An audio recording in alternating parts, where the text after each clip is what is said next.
Un placer saludarle desde Caracas, Venezuela. Yo soy Rolando Segura y le invito a acompañarme en el análisis de los hechos que trascienden en América Latina y el mundo. Y es noticia América Latina, esta semana trascendió un nuevo intento de magnicidio en nuestro continente. Esta vez contra Francia Márquez, la primera mujer afrodescendiente en ocupar la vicepresidencia de Colombia. Apenas 3 meses antes, un hombre apuntó a la cabeza y gatilló una pistola contra la vicepresidenta Cristina Fernández en Argentina. Violencia política, lawfare, intentos de golpe de poderes fácticos ponen en jaque las reglas de la democracia en nuestro continente. Y es noticia El Mundo en su primera arista. La ONU alerta sobre la grave deforestación mundial en 2022, catalogando este fenómeno como uno de los problemas más graves y preocupantes que surgieron durante el último año los ecosistemas de nuestro planeta Tierra, al destruirse 10 millones de hectáreas de bosques anualmente.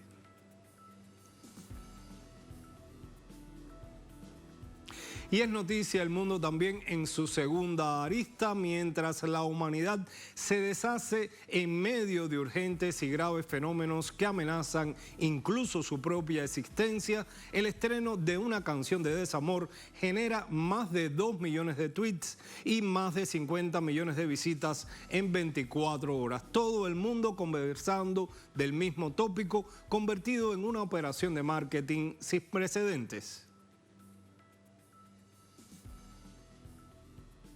El análisis a esta hora en Es Noticia. Ya comenzamos.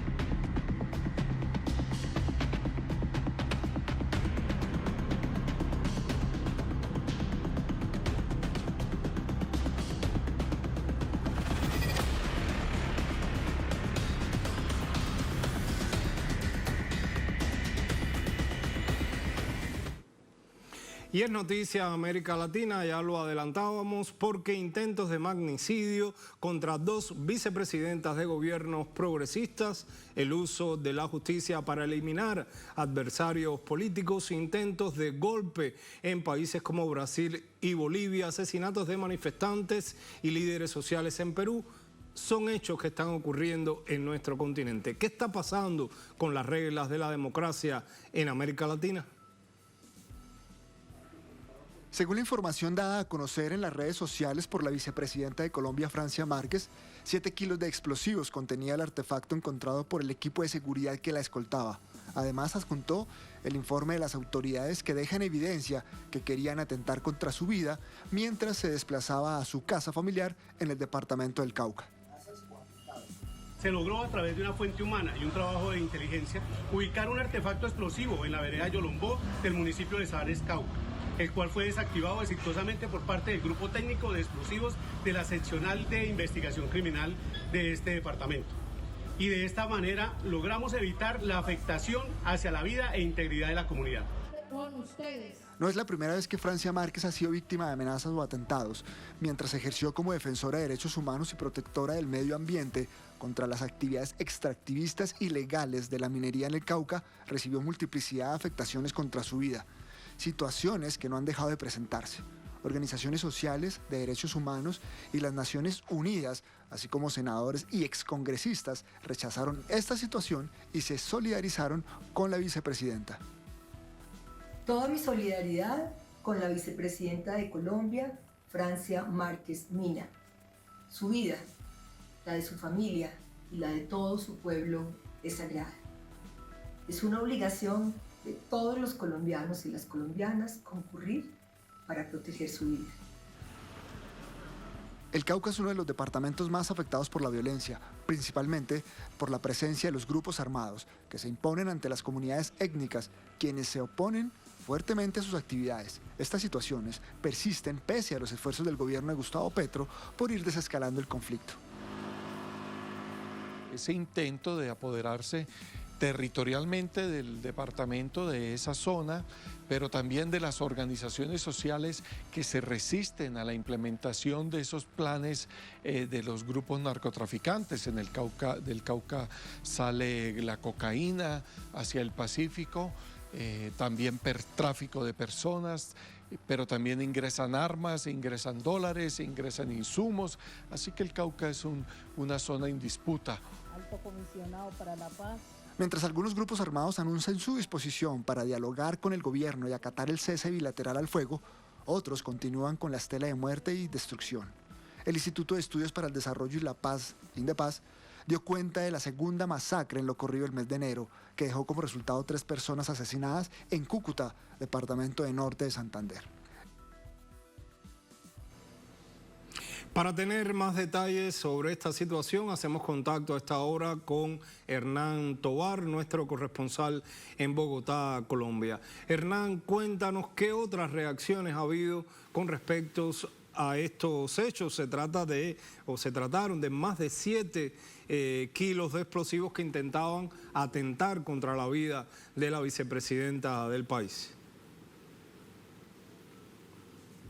Así es, Rolando, un saludo para usted, para toda la teleaudiencia que nos ve a través de las pantallas de Telesur y nos sigue a través de nuestras redes sociales y nuestras multiplataformas informativas. Efectivamente, pues no solo se pronunciaron los congresistas y algunos partidarios cercanos a la vicepresidenta, también desde las Naciones Unidas se rechazó el acto que pretendía atentar contra la vida de la vicepresidenta de los colombianos. Pero es que el tema de Francia Márquez pues no solo ha recibido ese atentado. Recordemos que en el año 2019 fue atacada con granada su caravana como líder ambiental también en el Cauca y también fue atentada con ráfagas de fusil, esto precisamente por su activismo social en pro de la defensa de los derechos humanos y ambientales.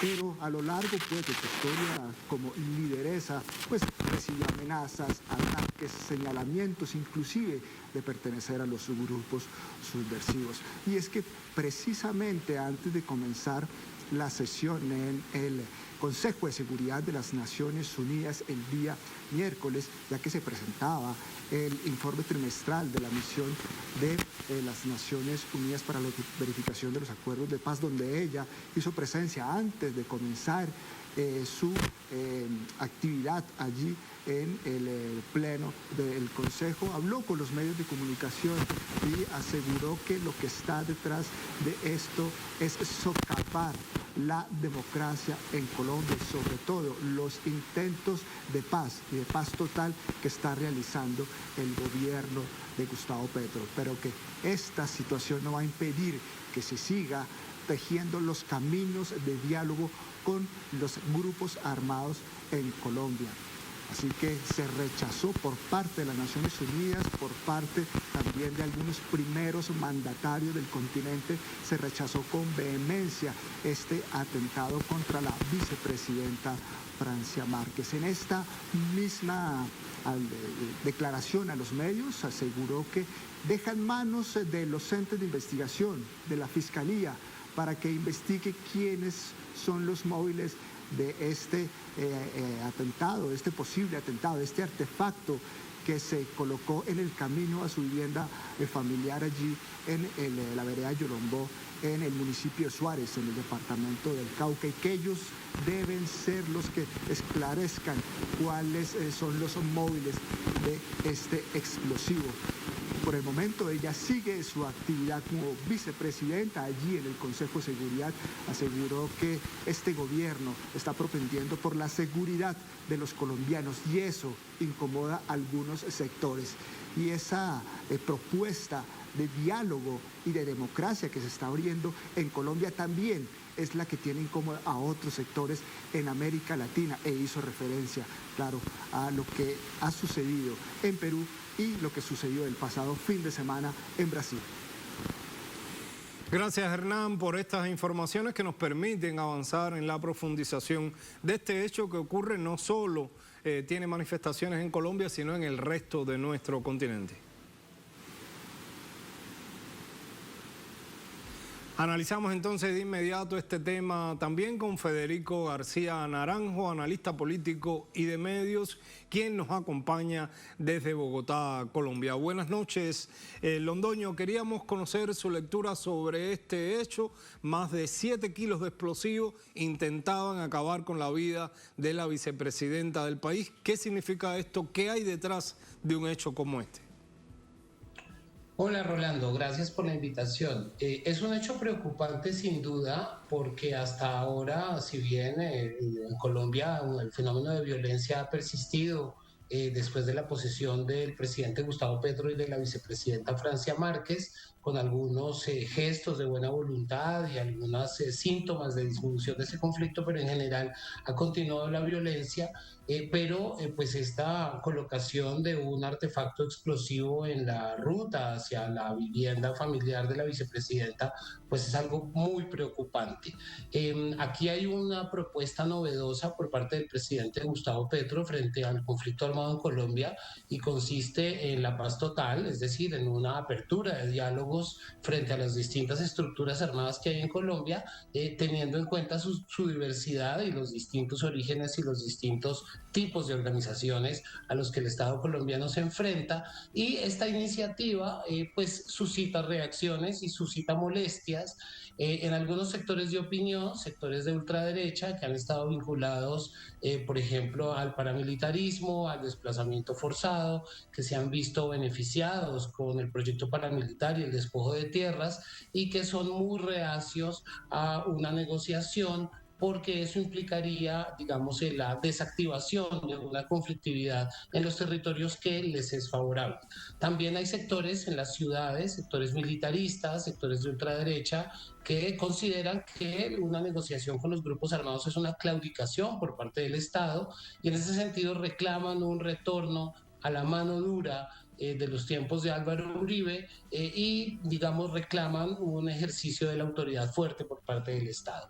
Si bien, por ejemplo, en la fuerza pública, hasta ahora la relación entre el gobierno nacional y la fuerza pública ha sido armónica y de cooperación, pues también hay reductos muy ideologizados, muy radicalizados, que además no les convienen, no se ven beneficiados con la disminución del conflicto, porque el conflicto mueve muchísimo dinero, hay muchísimo dinero involucrado en contratación relacionada con el conflicto y hay altísimos niveles de corrupción en algunos sectores de las fuerzas militares que de continuar la guerra pues tendrían acceso a este flujo de recursos y de consolidarse una paz total pues claramente habría que replantear la financiación de la defensa en Colombia, lo que afectaría muchísimos intereses. Entonces, en este momento no se sabe qué grupo exactamente ha puesto este artefacto explosivo.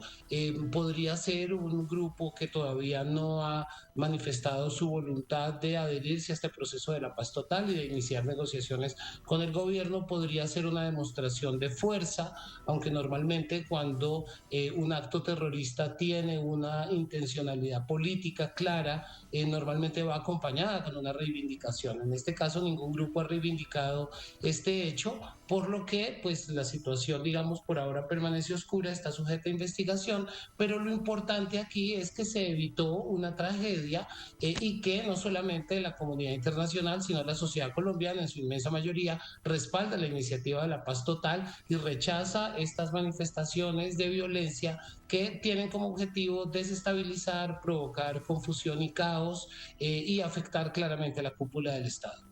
Federico, si analizamos la historia política de Colombia, vemos que hechos de esta naturaleza se han producido en diferentes momentos de la historia política del país. Sin embargo, poniendo en perspectiva latinoamericana estos hechos, vemos cómo en otros países, por ejemplo Argentina, se han dado sucesos similares, el atentado que se pretendió contra la vicepresidenta también del país. ¿Qué hay detrás, si ponemos esto en perspectiva? ¿Cuáles son las reglas, los límites que se están poniendo a prueba y que de alguna manera podrían producir un quiebre en las democracias de la región?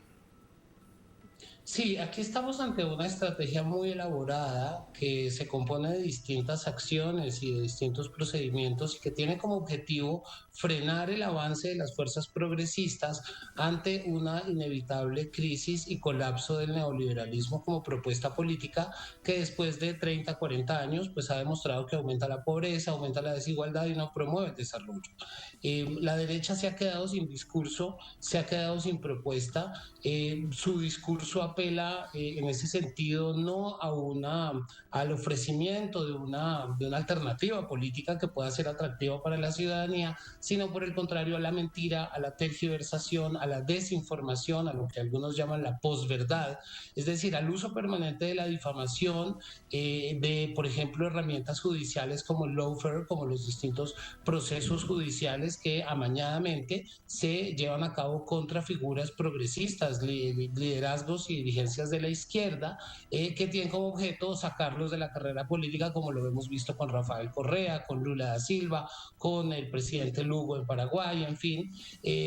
También dentro de este repertorio digamos, de confrontación y de lucha está la nueva táctica que vemos ya aparentemente de forma recurrente, los asaltos a las sedes de los poderes públicos, hace 2 años en Washington y hace unos días en Brasilia, y por supuesto la apelación a la violencia cuando estos recursos no son suficientes para desestabilizar a un gobierno o para debilitar a un rival político. En ese sentido, Colombia pues tiene muchísima experiencia, la violencia política forma parte de la cultura política en Colombia. Aquí tenemos una situación, digámoslo así, bipolar, si se me permite el término, en cuanto se exige un lenguaje y unas formas políticas muy moderadas, muy elaboradas, casi salameras, mientras se acude a la violencia política sin ningún problema para dirimir disputas y para resolver conflictos. En ese sentido, pues una colocación de un artefacto explosivo contra un líder en Colombia no es algo extraño, es algo, digámoslo así, a lo que los colombianos estamos acostumbrados, pero en este caso concreto, pienso yo, corresponde a estas nuevas estrategias que han sido diseñadas por personajes como el señor Steve Bannon o el señor Roger Stone, conocidos propagandistas estadounidenses que han creado manuales de operación para los sectores y partidos de ultraderecha que ya al quedarse sin alternativa política, una alternativa creíble, interesante, que pueda proponer una salida al subdesarrollo y al atraso de nuestros países,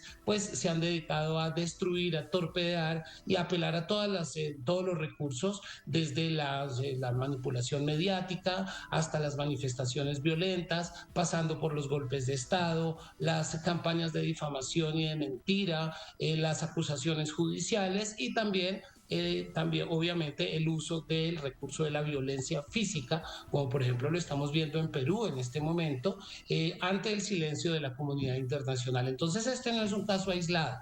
En Colombia ha habido una campaña de la ultraderecha contra el gobierno que ha sido orquestada también con los medios de comunicación, pero el gobierno sigue manteniendo muchísimo apoyo entre la ciudadanía y la ultraderecha se ve errática, se ve aislada, se ve derrotada y apela únicamente al grito, a la mentira y a la descalificación como herramienta política y, cuando se le agotan estos recursos, a la violencia.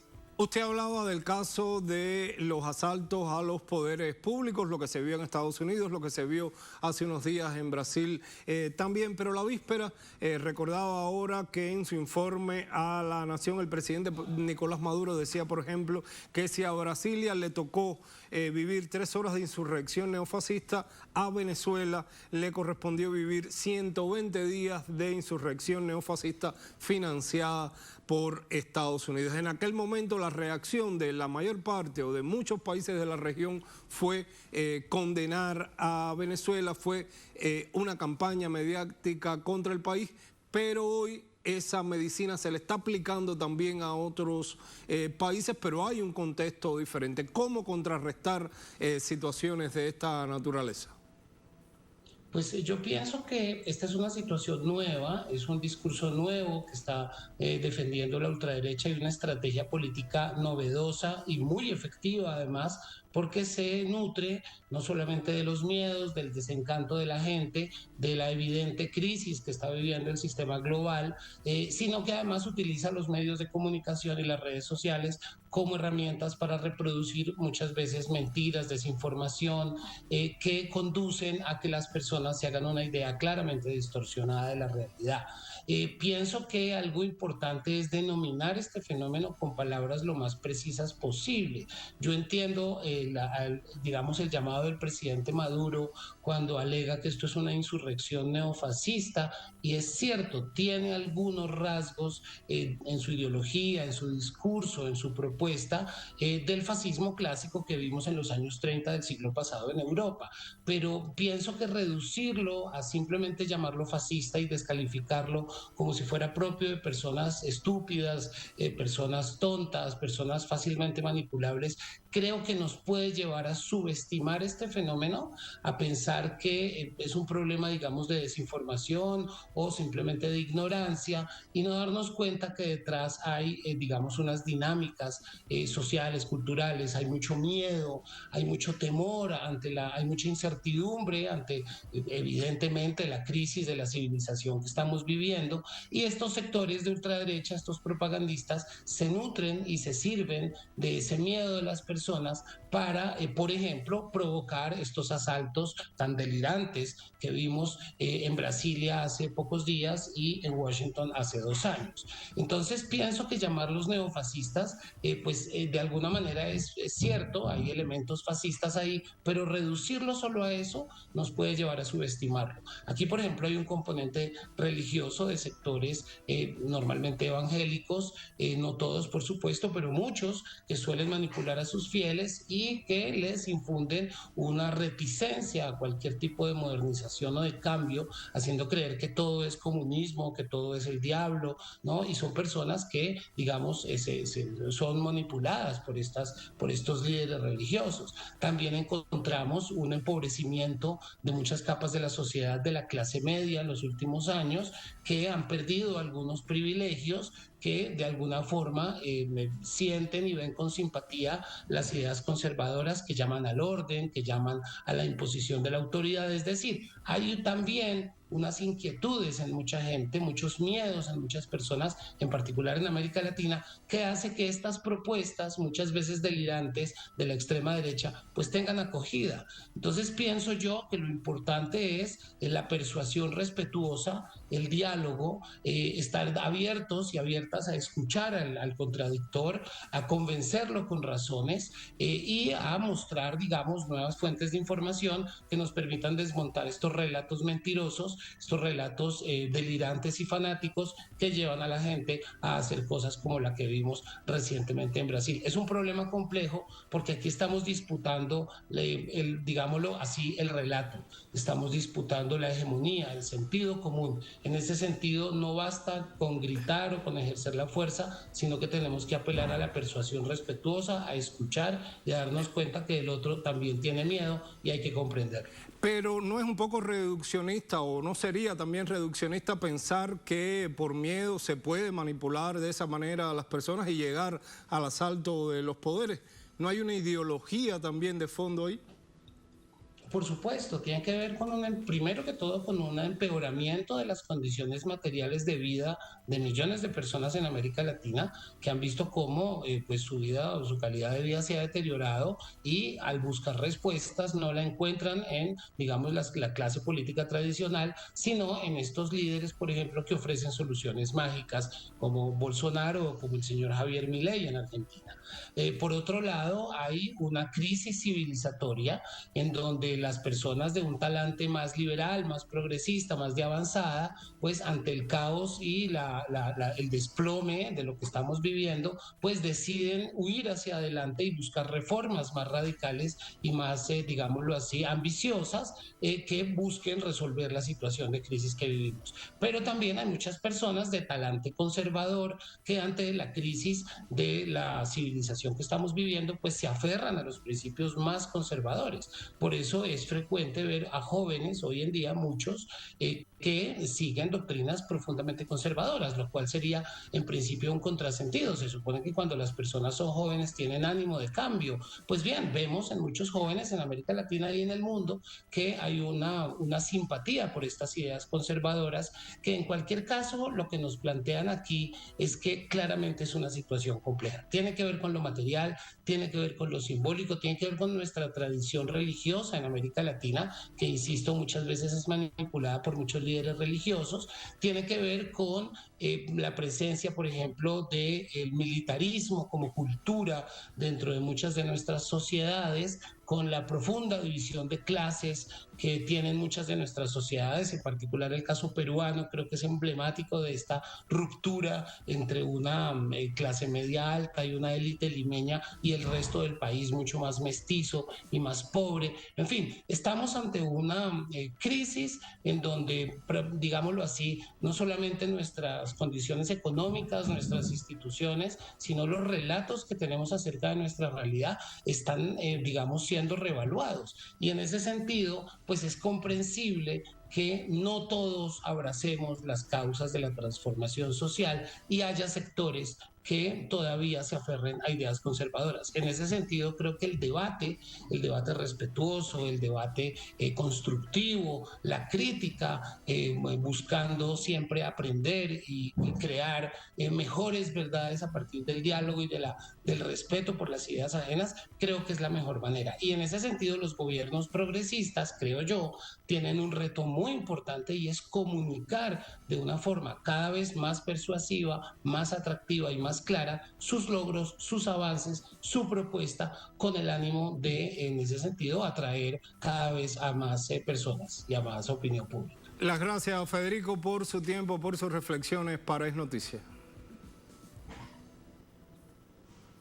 Momento entonces de hacer una pausa, pero en minutos regresamos porque es noticia el mundo, donde la deforestación anual equivale a una superficie superior al tamaño de Portugal y equivalente a la de Islandia. A este ritmo, la ONU considera que será imposible detener el aumento de la temperatura global promedio del planeta. Ya regresamos.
Según la Organización de las Naciones Unidas, cada año se destruyen al menos 10 millones de hectáreas de bosques en el mundo. Esta deforestación es responsable de aproximadamente el 25% de las emisiones mundiales de gases de efecto invernadero, que junto con la agricultura y otros cambios en el uso de la tierra afectan a la humanidad. Para la Organización de las Naciones Unidas, la deforestación fue uno de los problemas más complejos y alarmantes de los ecosistemas del planeta Tierra. En 2022, 10 millones de hectáreas fueron destruidas por causas naturales o por las malas acciones del hombre. Las deforestaciones, pérdidas de vegetación forestal por mal manejo de los bosques, ocasionan pérdidas de las condiciones que permiten su regeneración. Para los expertos, aún no se han alcanzado las metas intermedias que permitían detener la deforestación antes del año 2030. La ONU considera fundamental la eliminación de las emisiones provocadas por la desertización, ya que pueden disminuir las emisiones netas mundiales hasta en un 30%. Según los datos registrados en enero del año 2022, la deforestación en la Amazonía brasileña fue 5 veces mayor que en enero del año 2021. Los científicos y los grupos ecologistas culpan de esta situación a las políticas medioambientales del anterior gobierno de Jair Bolsonaro. Para el análisis de este tema conversamos con Jacobo Espinosa, ambientalista que nos acompaña desde la Ciudad de México. Buenas noches, gracias por acompañarnos. Explíquenos cuáles serían las causas de esta grave deforestación a nivel mundial. Sí, buenas noches. Pues la principal es el cambio de uso, que es el que antes los bosques se van perdiendo por la agricultura, por la tala clandestina y últimamente por el cambio climático, por el aumento de los incendios. La mayoría de los incendios pues son provocados, pero en los últimos años hemos estado viendo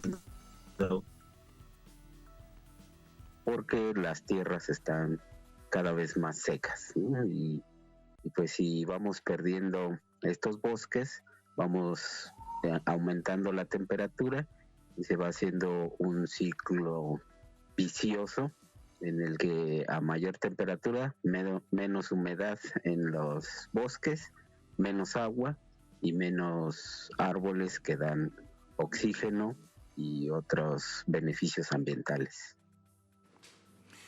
Toda esta situación afecta sin dudas la vida en el planeta, pero tiene un impacto particular en una discusión que se da hoy en la comunidad científica, en la ciudadanía, en la sociedad civil en todas partes del mundo, y es el calentamiento global. ¿Hasta qué punto este fenómeno está poniendo en jaque también un fenómeno como este? Sí, es otra causante que aumenta la deforestación, tanto por el cambio de uso como por la tala, pero ahora los incendios se hacen más incontrolables. Antes, por la humedad natural que conservan los bosques, tenían alguna medida de control de los árboles y eso impedía que los incendios fueran tan grandes, tan extensos, tan intensos también en sus temperaturas, y pues eso los hace difíciles de controlar. Y si ahí es un doble problema, una doble problemática, porque por un lado se libera dióxido de carbono al quemar todos estos árboles en todos estos incendios, y ese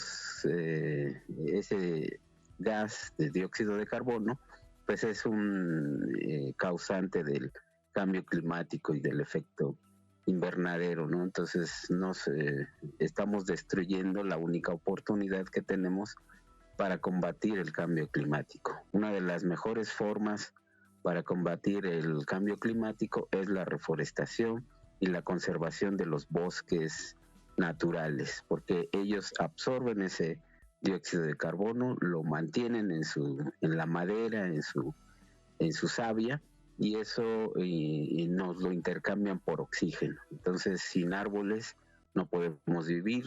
Con el aumento del dióxido de carbono nos estamos contaminando a nosotros mismos y estamos contaminando a los árboles y a las plantas y a toda la fauna que vive en esos bosques. Llama la atención que la mayor región de bosque tropical del planeta está precisamente en nuestro continente, en la Amazonía, el pulmón vegetal de la Tierra, compartido por 9 países, pero Brasil es la nación que alberga la mayor parte de la Amazonía, y según datos registrados en 2022, la deforestación de la Amazonía brasileña fue 5 veces mayor que en enero del año 2021.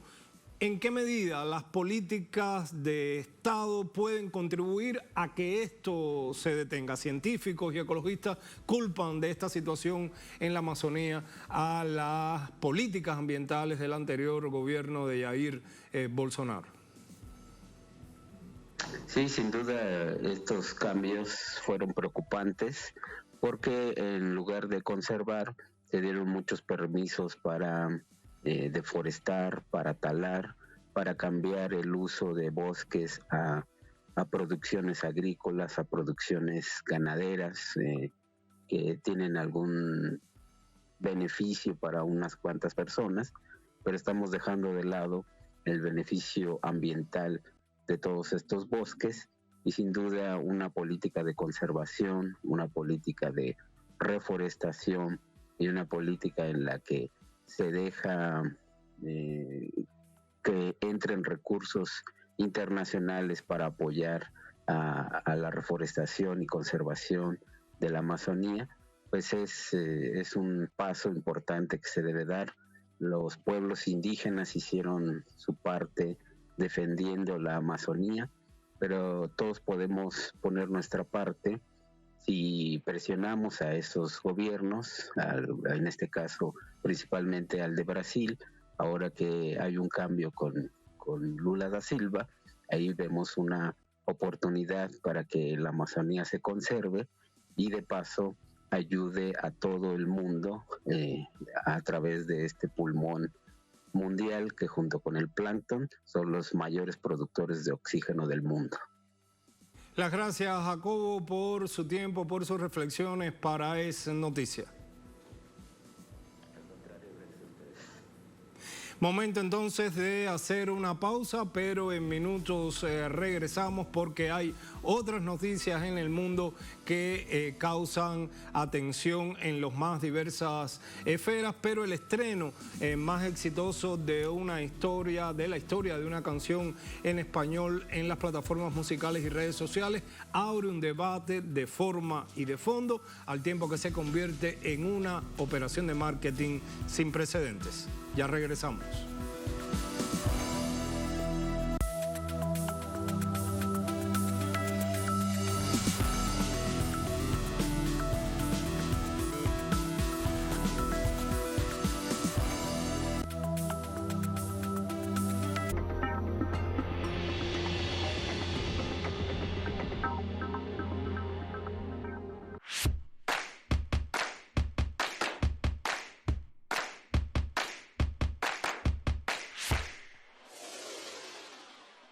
Dos historias que se unen por la diversidad que solo se pueden encontrar en los colores del fútbol.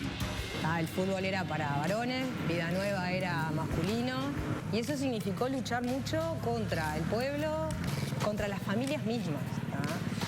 Entonces, muy lejos de ser un impedimento, creo que para nosotras fue como un motor. Se sigue hablando de ellos de tal forma que sí da la impresión que el fútbol pagó la deuda que tenía con Puebla con todo lo que se vivió en México 86. Vida Nueva y Puebla en los mundiales. Sábado. Solo por Telesur.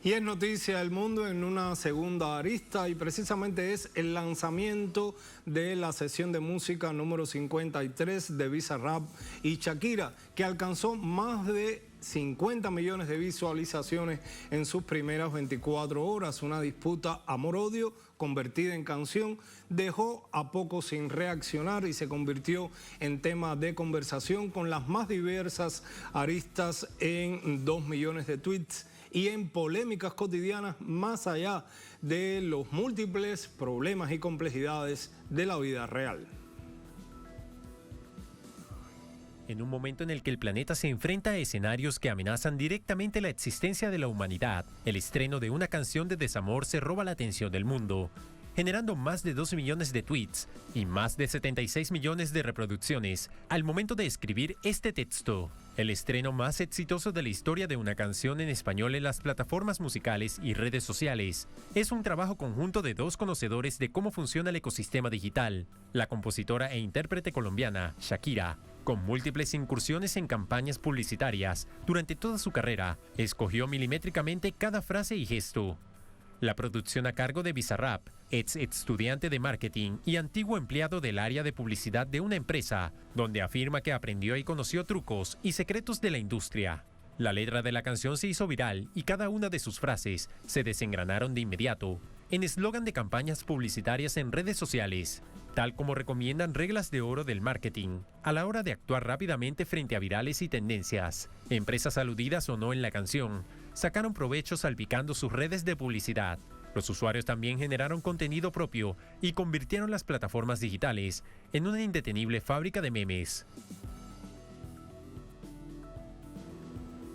Y para el análisis de este tema conversamos hoy con una historiadora y periodista que nos acompaña en estudio, Anabel Díaz. Bienvenida a Telesur, gracias por acompañarnos. Parecería que el estreno de este proyecto musical entre Shakira y Bizarrap abriera la caja de Pandora. Todo el mundo comenzó a hablar de este tópico, de un tópico muy particular, cuando hay muchos temas en los que puede enfocarse la conversación global. ¿Cómo funciona este tipo de dispositivo en la industria cultural? Sí, bueno, la industria cultural en un primer momento nos convierte a todos en consumidores, no en ciudadanos.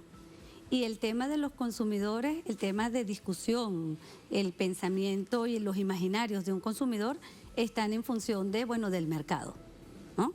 En ese mundo de consumidores y no de ciudadanos, la mujer ocupa también un lugar de cosificación que se viene trabajando, que tiene todo unos anclajes en los imaginarios culturales, unos anclajes en los valores patriarcales, y la mujer se convierte en esa figura, se cosifica aún más de lo que ya ha venido sucediendo a través de la historia. Y la mujer protagoniza la cosificación, se autodegrada, llevándose a objetos o comparándose con objetos, ¿no? El día que amemos más a las cosas que a las personas, hacia dónde va la humanidad, nos preguntamos nosotros, ¿no? Y allí pues vemos cómo en un año crucial, un año que promete ser bastante conflictivo, con muchísimas razones, por toda la recesión económica que se avecina, por toda la situación por la que hemos venido atravesando, la industria cultural del entretenimiento sabe muy bien jugar su papel. Y este es el papel fundamental de ellos, mantenernos entretenidos. Pero han habido muchas reacciones y, por ejemplo, le propongo la de un músico colombiano, César López, que decía: lo valioso de la canción de Shakira es el debate que ha suscitado de forma y de fondo sobre su contenido y también la validad de procesos artísticos, a tal punto que la canción termina por desaparecer para convertirse en dispositivo de construcción y de construcción cultural. ¿Coincide usted? Creo que no, no coincido con él, porque sí es un dispositivo, disparó cosas que ya están en el subconsciente, en el imaginario colectivo, sobre todo con respecto a lo que mueve mucho a los seres humanos, que son las pasiones, ¿no? Es una canción que no se trata del amor, sino, como ustedes mismos la presentaron, del desamor. Eso es importante porque ocupa un lugar fundamental en la vida del ser humano. Una de esas acciones vitales, el amar, y allí convertir o equiparar las mujeres ya no lloramos, facturamos, ¿verdad? Pero sí. eso no se podría interpretar como parte del empoderamiento de la mujer, porque eso habitualmente lo hacían los hombres, Claro. eran los que facturaban. Claro, pero eso cubre una realidad muy seria que atraviesa nuestras sociedades, que es la feminización de la pobreza, la violencia patrimonial contra la mujer. Entonces, por supuesto, pudiera esto resultar una respuesta, pero ¿es la respuesta adecuada? ¿Es la respuesta que nos humaniza? ¿Es la respuesta que nos eleva como seres humanos? ¿O es la respuesta que nos degrada y nos compara a cosas y nos seguimos nosotras autocosificando? Es lo que las mujeres, o sea, las mujeres podemos pensar, es verdad, no voy a llorar, voy a facturar. ¿Cuántos despechos no he pasado yo? He perdido mi tiempo. Pudiera pensar uno, ¿verdad? Pero en realidad se puede facturar el amor. ¿Cuánto vale? ¿Se pueden facturar las pasiones humanas? ¿O es un mecanismo para mantenernos discutiendo sobre esto y alejarnos de una realidad muy concreta que nos está agobiando también a los seres humanos en el mundo? Y sobre todo en Latinoamérica. Hay reacciones como la suya, muy críticas con respecto a este hecho cultural, pero hay reacciones que dicen también ni mojigatería barata ni sumisión frente al machismo de una sociedad que cancela a las mujeres. Es así, es así. Nosotros creemos que no. La mujer latinoamericana está dando una pelea muy dura hoy, ¿no? La mujer negra latinoamericana, la mujer indígena latinoamericana, por la defensa de sus derechos, por la defensa del medio ambiente, de la naturaleza, por una relación más justa entre hombres y mujeres. Pero nosotros vemos que lo que la realidad nos está imponiendo es lo contrario. Nosotros revisamos quienes lideran y quienes han muerto en esta última oleada, esta última avanzada de la derecha, por lo menos en el continente, y nosotros vemos a una Berta Cáceres. Pero Berta Cáceres no es tendencia, ni se va a hacer tendencia, ni las redes sociales se van a prestar para eso. Nosotros vemos a una Mariel Franco. En Colombia, ¿cuántas mujeres negras no han muerto? ¿Verdad? ¿Y cuánto no ha llevado en cuanto a medios? ¿Cuántos los medios no han atacado a Francia Márquez, por ejemplo? Porque porque significa otra mujer, no es una mujer construida como lo pudiera hacer Shakira, según los cánones de belleza que nosotros suponemos que debe tener, según el discurso que una mujer debe tener, y entonces la moda que vamos a imponer es una mujer tan frívola que, bueno, no le importa cosificar sus propios sentimientos. Pero hay quienes piensan que otra reacción ante este tema es que este hecho alecciona a otras mujeres sobre cómo empoderarse tras ser despreciadas y exhibe públicamente con extraordinaria dignidad su corazón roto en 1000 pedazos. Bueno, eso es... ¿Es legítimo el despecho? Es legítimo el despecho. Es legítimo y es muy latinoamericano. Y siempre se ha sacado provecho del despecho, pero... Han sacado ese provecho tanto cantantes claro, hombres como mujeres. Tal vez los más mencionados casi siempre son las mujeres, pero no es Shakira la primera que habla de despecho en sus canciones. No, hay despechos famosos en el mundo de la farándula, ¿no? Hay despechos famosos, pero este cobra un sentido diferente porque es un sentido de revanchismo de la mujer hacia, bueno, esa posibilidad de convertir ese despecho en una fuente de ingreso, ¿no? Eso, bueno, quisiste destruirme, pero me fortaleciste porque como que lo único que realmente tiene sentido y lo único que importa es cuánto puedo ganar.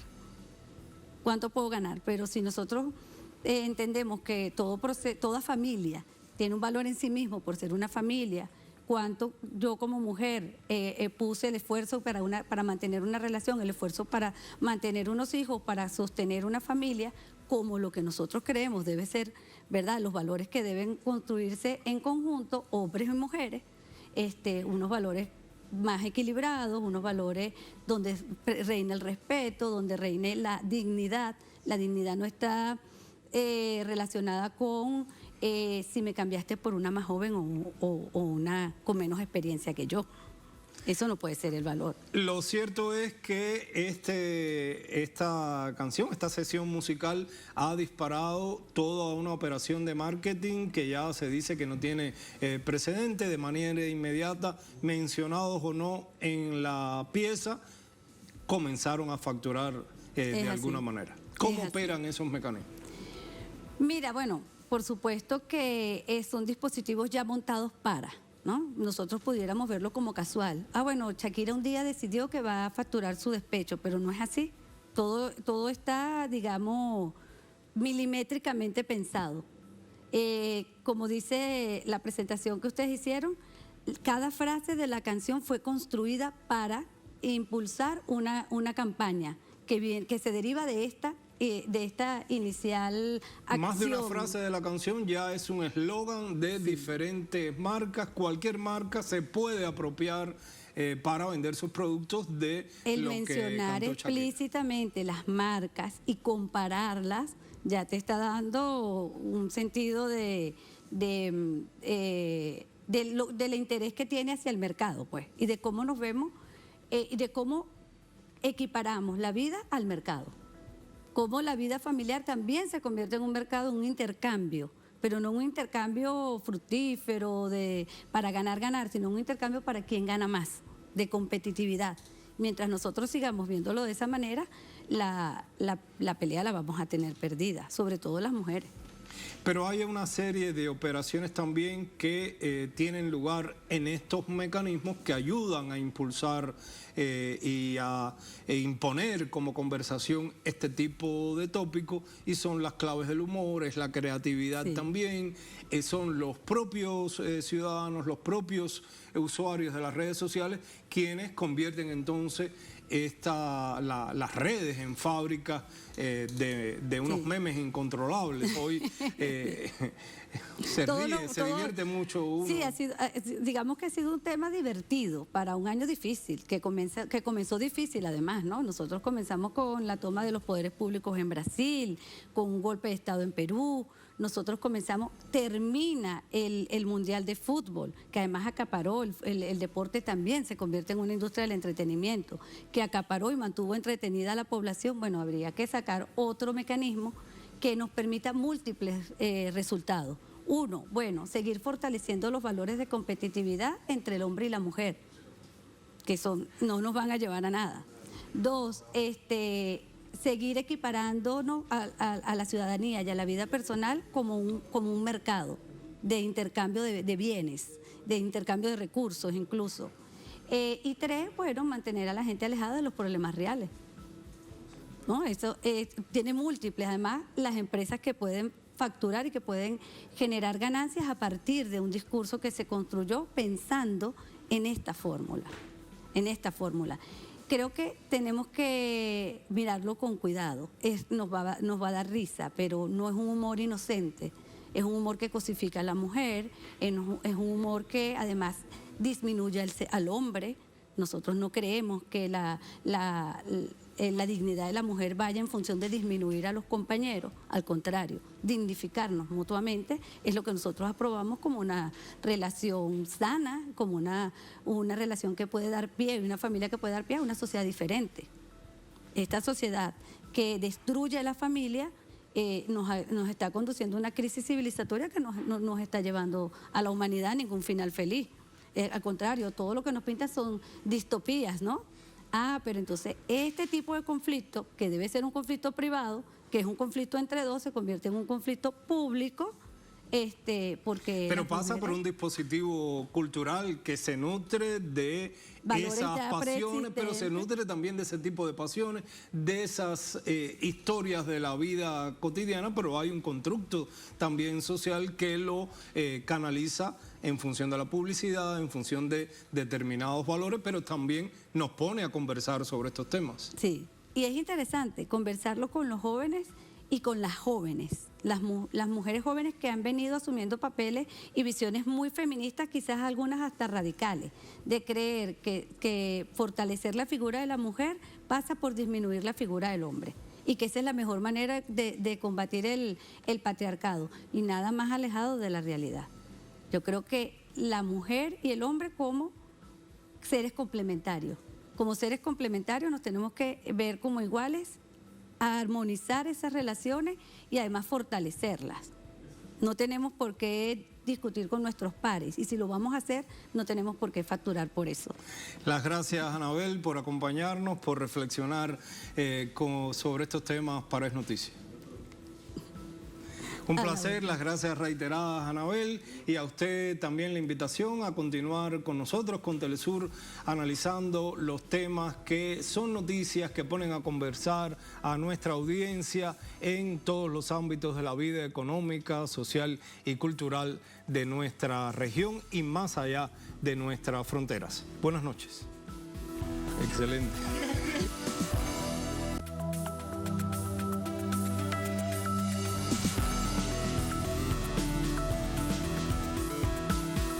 Disfruta desde cada rincón de América Latina y también en Europa, ahora nuestra señal HD tanto en inglés como en español. Órale, gracias a los